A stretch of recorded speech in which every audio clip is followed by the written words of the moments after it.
Hello, today's Pokemon review is on Blastoise. This is the Battle Feature figure by WCT Toys, and this is what it does. Wasn't that excited about getting another Blastoise figure because he's a very popular Pokemon. There's a ton of stuff already out there for him, so this figure has a lot of competition. Now on the back we can see some of the other Battle Feature figures. Next up I will be doing a review on the Blaziken figure, so if you don't want to miss out on that, hit that subscribe button now.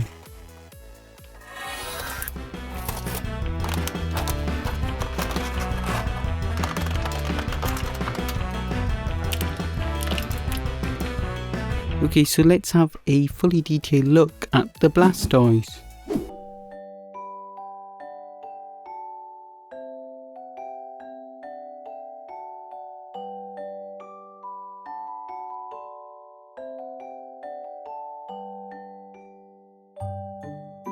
So the figure comes with two of these water projectiles.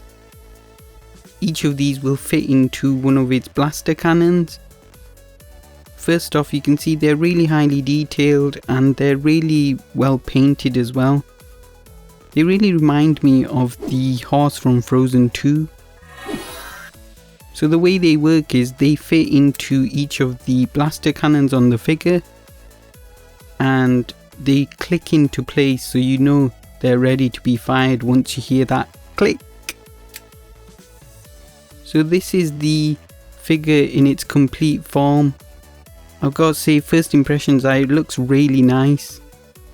And one thing to note is this one has 4 toes. And the way it works is you use the tail to fire the projectiles. So once you click down on that tail, he does fire both projectiles at the same time. Just to show you the extent of the movement in the tail.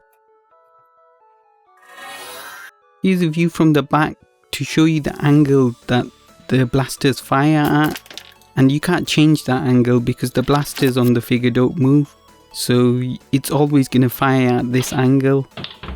So I'm not too impressed with the battle feature. Here's a front on view, and one of the things to note is you're probably going to lose these water projectiles because they just go flying everywhere. So let's try taking down Ash. And the only way to do it is to try and get the blaster to face directly in front of Ash. But as you can see, he's going to fire both at the same time. So it's better just to try and use one blaster to take him down. But in its standing form, he can't hit anything directly in front of him. He's always going to shoot at that weird angle. In terms of articulation, the arms do rotate around 360 degrees. But like a lot of the battle feature figures from WCT Toys, the articulation is unnecessary. The weird angle of the arms mean it only looks right in one position anyway. It's really pointless articulation. And the same goes for the legs. They both do rotate around 360 degrees, but again, he can only stand in one position, so there's no use rotating it at those weird angles. But at least it does exist. Now here I'm going to just press on the tail so that the blasters don't fire off, and just show you that when you do press down on the tail, his mouth moves up and down. I think that's probably the best articulation in the whole figure. They didn't really have to include this, but the fact that they did, it really does look good. And you can mimic Blastoise talking with this feature. You can also see some really good detailing inside the mouth with the tongue and the teeth. They all look really nice. The mold on this figure is really nice. I'm really impressed with the overall sculpt of the figure. It looks exactly like you'd expect a Blastoise to look. And there's also a lot of weight to the figure as well. Unlike the Charizard and the Gengar before it, it's not a hollow figure, so that adds to the feel of a really nice figure. The paintwork is also really nice on this figure.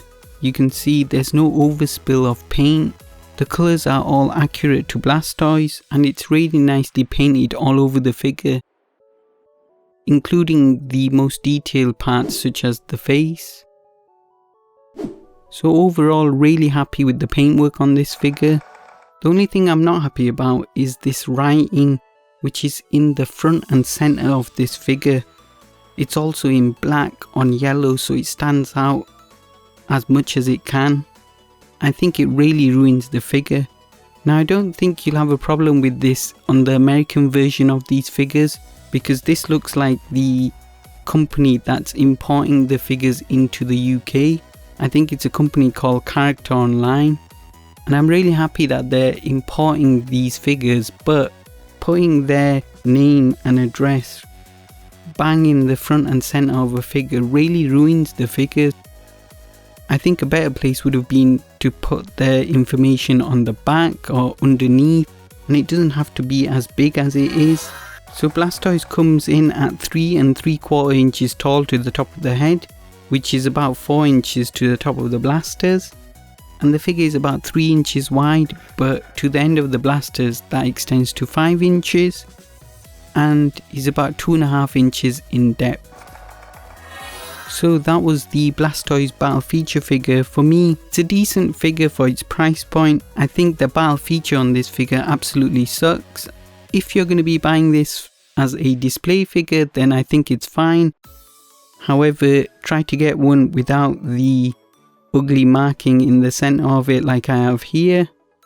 Next up, we will be reviewing the Blaziken figure, which came out alongside the Blastoise. So if you don't want to miss out on that review, make sure to hit that subscribe button now.